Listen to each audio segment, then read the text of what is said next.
Vamos ler aqui o nosso textozinho de Lorival Lopes, do livro Sabedoria Todo Dia. A gente sempre lê, esse ano a gente vai ler sempre esse livrinho do Lorival Lopes. E veja só o que ele diz hoje. Hoje são 31 de janeiro, hoje já são 31 de janeiro de 2021. Né? Então esse ano parece que ele já começou turbinado, ou seja, já começou na velocidade, né? Então alargue os seus horizontes. Certamente, numa caverna escura você não será feliz. Alargue a mente, os seus sentimentos, energias e vibrações e enxergue o sol à sua volta. Sinta o calor do dia e uma paz verdadeira. Você tem verdades e forças para romper os pensamentos negativos, doentios e impor os arrojados, pensamentos arrojados, né, saudáveis e pensamentos otimistas. Gerencie bem os seus pensamentos, emoções e projetos. Silencie uma hora. Fale em outra, sempre com paciência e esperança no coração. Você vê belos horizontes quando os que realmente vê. Quando os quer realmente ver. Nossa, quase não sai, né? Então aqui hoje é Lorival Lopes, Sabedoria Todo Dia. Um bom dia a todos e um bom dia a todas. Esse texto interessante que ele começa assim: alargue os seus horizontes. Né? Então, uma forma de a gente alargar nossos horizontes, ver além daquilo que a gente costuma ver, né? Bom dia, Cleito e família. Uma forma de a gente ver além do que a gente enxerga é a literatura. Né? A literatura ela tem essa capacidade de alargar nossos pensamentos. Né? A leitura, de modo geral. Né? Bom dia, querida Ana Rita. Então, quando a gente lê, principalmente bons livros, bons textos, né, a gente tem está predisposto já a abrir os horizontes. Quando a gente fica só vendo o texto do WhatsApp, texto do Facebook, a gente vai encurtando mais ainda o nosso horizonte. Eu tinha um colega na faculdade, eu fazia mestrado lá no Pau dos Ferros, e um cidadão muito bom, professor maravilhoso, doutor Nonato Nogueira, né? E ele dizia o seguinte, bom dia, Francilene. Ele dizia assim, Alves, os nossos alunos leem mais do que você imagina. E eu cá comigo, não leio, né? Tanto que quando eu fui fazer a minha dissertação foi exatamente sobre isso, sobre a ausência de leitura, porque os nossos alunos não leem. Eles veem muitos postagens de Facebook, muitos postagens de WhatsApp, veem muitos vídeos, curtíssimos agora, né? Muito pequenos, muito mais ligados à questão do humor. Eles não têm tempo, eles não têm vontade, predisposição para ler um texto de 20 linhas, 40 linhas, que para eles já é cansativo, né? Tudo bem que os tempos são outros, mas a gente precisa incutir nos nossos filhos o gosto pela leitura. E como é que a gente incute na cabeça dos nossos filhos que ele precisa ler, professor? Lendo. Se você não ler, seu filho não vai ler. Né? Se você continuar vendo só notícia de WhatsApp, se você continuar vendo só texto no Facebook, você ficar compartilhando só fake news dia após dia, o seu filho também vai fazer o mesmo, né? Porque a gente é exemplo, né? A gente precisa dar esse exemplo para os filhos, para que eles possam também ler. Então é preciso alargar esse horizonte, então é preciso ler.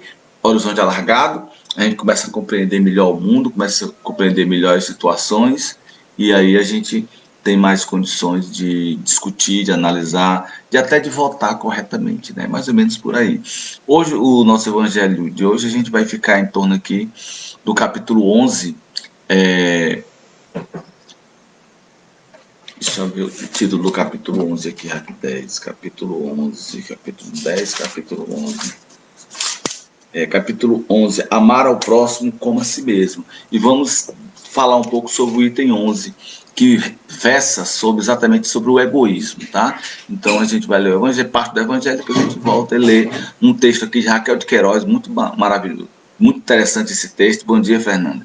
Esse texto eu vi numa prova da Universidade Estadual do Ceará em 1993 e me apaixonei por esse texto. Ele é um texto muito, assim, bem interessante, né? A gente vai discutir um pouco sobre ele daqui a pouco. Vamos ver aqui então nosso evangelho de hoje. Capítulo 11, item 11, o egoísmo. O egoísmo, chaga da humanidade, tem que desaparecer da terra, a cujo progresso moral obsta. Ou seja, detém, né, prende. Ao espiritismo está reservada a tarefa de fazê-la ascender na hierarquia dos mundos. O egoísmo é, pois, o alvo para o qual todos os verdadeiros crentes devem apontar suas armas, dirigir suas forças, sua coragem. Digo, coragem porque dela muito mais necessita cada um para vencer-se a si mesmo do que para vencer os outros. E cada um, portanto, empregue todos os esforços a combatê-lo, o egoísmo, em si.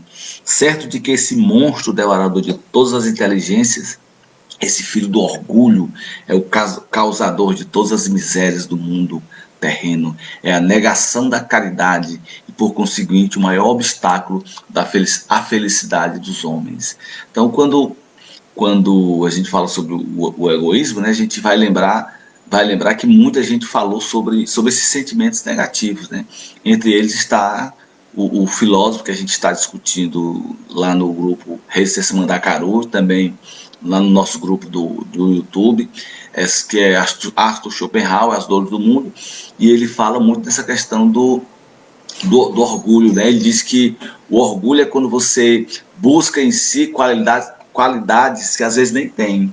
E a vaidade é exatamente a tentativa de você provar para os outros que esse sentimento existe em você e que você é o rei da cocada preta, né? Ele não fala assim, claro, mas dá para se entender mais ou menos que Schopenhauer fala nisso, né? Então o egoísmo, segundo, como diz aqui muito bem, o espírito Emmanuel, né, pela pena de Allan Kardec, ele vai dizer aqui que o egoísmo é o filho, né, o filho do orgulho, né? Esse sentimento, filho do orgulho, é o causador de todas as misérias do mundo terreno. É a negação da caridade, por conseguinte, o maior obstáculo à felicidade dos homens, né? E aí nós temos um texto de Raquel de Queiroz, aquele texto chama-se Vida, mas é interessante como esse texto ele é a negação da vida. E a gente tem que tomar cuidado quando a gente lê um tipo desse texto, a gente não se tornar pessimista, porque o objetivo desse texto não é deixar você pessimista, é fazer você perceber quão orgulhoso você é, quão egoísta você é. E claro, se a gente apontar, de acordo com o Evangelho, as armas para o nosso maior inimigo, que às vezes somos nós mesmos, né? A gente vai poder vencer esse inimigo que somos nós. Esse texto da Raquel de Queiroz diz o seguinte: do primeiro dia ao último, sempre essa ilusão, esse engano. Você pensa que está vivendo, qual, e todo o tempo você está morrendo. Ninguém vive, todo mundo apenas morre. Acontece que o processo de morrer é lento, e aí se acabar-se devagarinho é que os homens chamam de viver. Nasce um menino, por exemplo, veio roxo e mudo, é um pequeno defunto maltratado. O médico faz as manipulações clássicas, cabeça para baixo, palmada, ar no pulmão. O menino dá um grito agudo e dilacerante. E o pai sorri deslumbrado. Meu filho está vivendo, começou a viver. Viver nada, seu idiota. Seu filho começou foi a morrer. Sim, desde aquele primeiro instante, porque vida é um processo negativo, enquanto a morte é o processo positivo. Viver é andar para trás, é ceder terreno, é assim como um perde-ganha. A gente faz a conta da idade. Quantos anos já viveu? Para que essa conta, se não por um único motivo?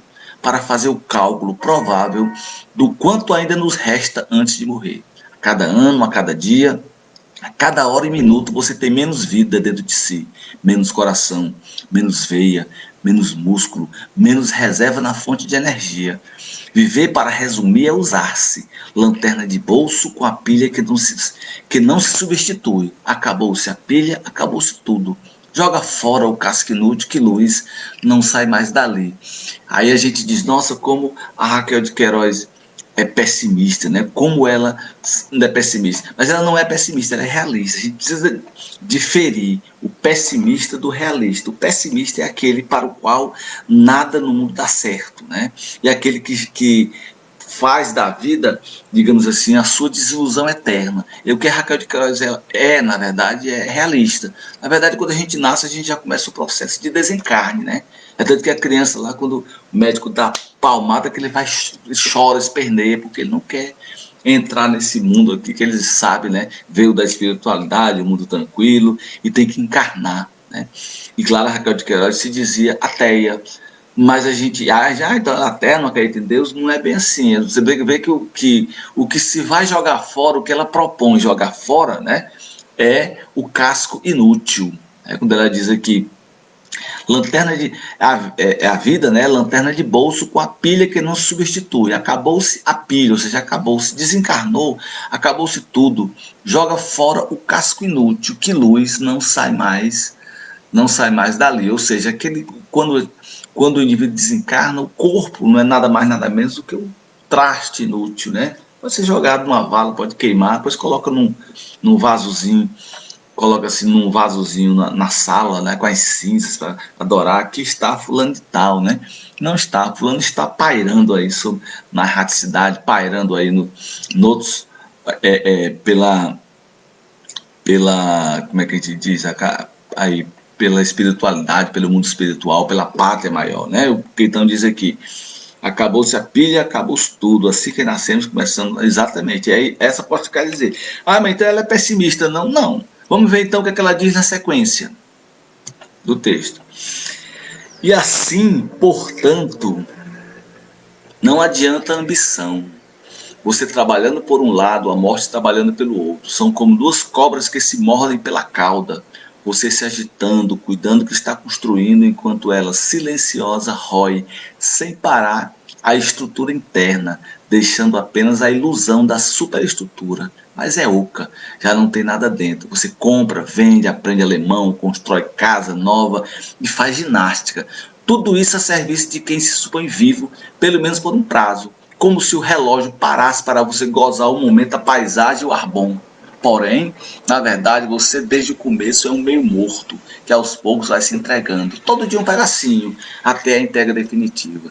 Aí nós vemos aqui qual é o verdadeiro objetivo da Raquel de Queiroz com seu texto, né? É alertar que não adianta a ambição. Não adianta você querer ganhar dinheiro, você querer se locupletar, imaginar a conta, você vai lá no seu extrato bancário e olha e vê sua conta crescendo, pessoas ao seu redor precisando às vezes de uma ajuda, precisando às vezes de um remédio. Você não pode mexer na sua conta bancária porque ela precisa crescer mais ainda. Eu vou fazer um curso de alemão porque eu quero saber mais do que os outros. Eu vou fazer um curso disso, eu vou fazer ginástica porque eu vou ficar bonito e tudo. Isso é uma ambição material que, segundo a autora, né, segundo a escritora Raquel de Queiroz, né, lembrando que Raquel de Queiroz é escritora que a primeira mulher a sentar na academia, a ter direito a um assento na Academia Brasileira de Letras, né? Ela é cearense de Quixadá, diga-se de passagem, né? Então, ela vai dizer isso, né? Então, não para que a ambição? Né? Assim, não adianta a ambição. Ela vai dizer mais. E depois, não adianta orgulho. Você ergue a voz, mas sabe por acaso com o que conta para apoiar a sua arrogância? Talvez na sua caixa do peito só reste um fole vazio. Seu passo é firme agora, mas pode estar cambaleante dentro de 10 minutos. Sabe, talvez você há anos esteja se mantendo de pé apenas por autossugestão. Olha, então para que o orgulho, né? Para que o seu filho predileto, que é o egoísmo? Então, ou seja, esse sentimento negativo, né, que é você se colocar acima dos outros, ser arrogante, né, falar alto, gritar aos brados, gritar com o seu funcionário, coitado, porque chegou atrasado, gritar com o seu funcionário, coitado, porque não fez um serviço direito. Você sabe quais são os problemas dele? Não porque você está preocupado só em ganhar dinheiro, só em se locupletar mais ainda, então você esquece que o seu funcionário, né, às vezes o entregador, é apenas um garoto, né, é apenas um indivíduo com um montão de problemas a enfrentar, né? Isso, vai você preocupado só com o seu dinheiro, só com o seu umbigo, você esquece isso. E aí você torna-se arrogante, né? Levanta a voz, fala alto, né? E aí, o Emmanuel, no Evangelho de hoje, diz o seguinte: Jesus vos deu o exemplo da caridade e Pôncio Pilatos o do egoísmo, pois quando o primeiro, o justo, né, vai percorrer as santas estações do martírio, o outro lava as mãos dizendo: quem me importa? Animou-se a dizer aos judeus: este homem é justo, por que o quereis crucificar? Entretanto, deixe que o conduzam ao suplício. Olha aí como Pôncio Pilatos foi digamos assim, poço de egoísmo, né? Ou seja, ele não interveio, mesmo sabendo que Jesus era justo, ele não interveio, né? Ele preferiu dizer o que me importa. E depois ele vai contestar os judeus, né? Este homem é justo, por que quereis crucificar?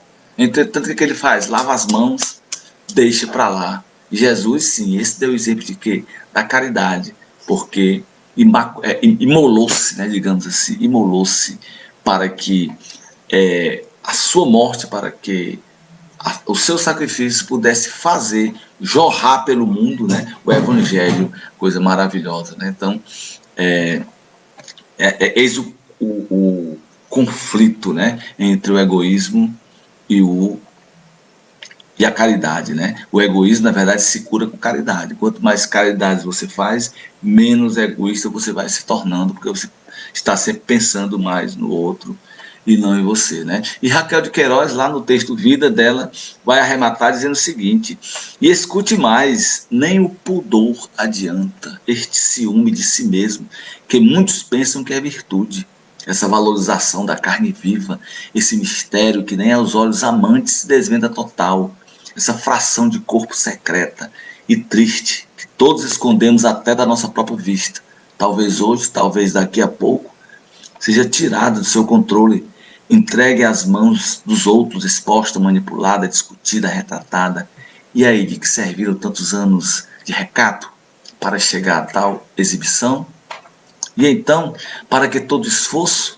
Para que glorificar o que é apenas um simples processo de desgaste, enfeitá-lo com paixões, conquistas, esperanças, se viver é a própria negação da vida ou a sua destruição? Para que sofrer e lutar enfrentando esse duro caminho que não leva a lugar nenhum? É como nadar de terra para o mar alto. Adiante não há mais nada, só água funda, comedeira. Então que loucura é essa de oferecer o peito à vaga, furar a arrebentação, cortar a água com os braços? Por mais que se esforce o nadador, mais hora menos horas terá que parar, exausto, mergulhando de vez na onda amarga. Digam, para que deixar a praia se há a certeza de que nada espera o nadador? Nada, senão a asfixia total. Show, né? Então, a Raquel de Queiroz aí, repitamos, não é negativa, não é pessimista, ela é realista. O que ela quer mostrar pra gente é que esses sentimentos torpes que nós alimentamos, né, com paixões, esperanças de viver mais do que os outros, né, de querer ser mais feliz do que os outros, de querer ter mais do que os outros, a arrogância e tudo isso aí vai esbarrar onde? No mar alto, onde de vez virá asfixia e o indivíduo sucumbirá. E aí, sucumbido o indivíduo, né, morto, desencarnado, ele volta para a parte espiritual, para aprender, para se arrepender do que ele fez e do que ele não fez, né? Segundo clássico no Espiritismo dizer o seguinte: quando você chega do outro lado, você não vai ser inquirido, indagado sobre o que você era, médico, advogado. Ah, eu fui presidente da República, eu fui rainha da França, não. Você vai ser perguntado, você vai ser indagado. O seu galardão, como dizem os evangélicos, será em função daquilo que você fez de bom e não daquilo que você teve, daquilo que você comprou, daquilo que você se formou, daquilo que você foi, né? E aí a gente tem aí a lição maravilhosa, tanto do Evangelho, aqui por Emmanuel, né? Manuel, esse texto que a gente leu aqui hoje, ele é de 1861. E o último capítulo desse texto, do Evangelho, diz o seguinte: é a esse antagonismo entre a caridade e o egoísmo a invasão do coração humano. Por essa chaga moral que se deve atribuir o fato de não haver ainda o cristianismo desempenhado por completa sua missão. Cabem a vós, novos apóstolos da fé, que os espíritos superiores esclarecem o encargo e o dever de extirpar esse mal, a fim de dar ao cristianismo toda a sua força e desobstruir o caminho dos pedrouços que lhe embaraçam a marcha. Expulsai da terra o egoísmo, para que ela possa subir na escala dos mundos, porquanto já é tempo de a humanidade envergar sua veste viril para o que cumpre, que primeiramente o expilais dos vossos corações. Emmanuel, 1961. 1861. Isso aí, o evangelho de hoje, mais ou menos esse, né? Eu queria dedicar esse evangelho à minha amiga Núbia, que completou aniversário ontem, né? Aniversário ontem, a Núbia Alencar, a Luísa Firmino também, né? Esteve aniversariando ontem, a Carol Cardoso, a Cidiane, Cinete, todo o pessoal que fez aniversário essa semana, né? A gente dedica esse evangelho, pede proteção a Deus, pedir também proteção para minha amiga que está tão distante, está tão doente, né? Essa semana eu soube de uma amiga que está muito, muito, muito doente mesmo, né? E pedir que a gente, quando for dormir mais tarde, peça a Deus para que ela recupere a saúde, volte a trabalhar, volte a cuidar dos filhos, volte a estudar, né? Que ela tem uma pessoa tão esforçada na vida, né? Foi nossa aluna durante 3 anos e hoje ela está muito convalescente, né? Até falei com a Hernani ontem, disse, vamos fazer uma corrente de oração sim, né? Agradecer a Deus por tudo, pedir a Ele que não nos abandone, nos oriente e que faça tudo que puder por nós, né? E dar um bom dia aqui às pessoas que não estão aqui hoje, né? A Niedia não está ainda, mas vai entrar, a Verônica, Francilda, a Dona Helena, a Dona Creuza, todo esse pessoal aí mais tarde entrar, já tem o nosso bom dia aqui garantido e uma ótima semana pra gente. Assim seja.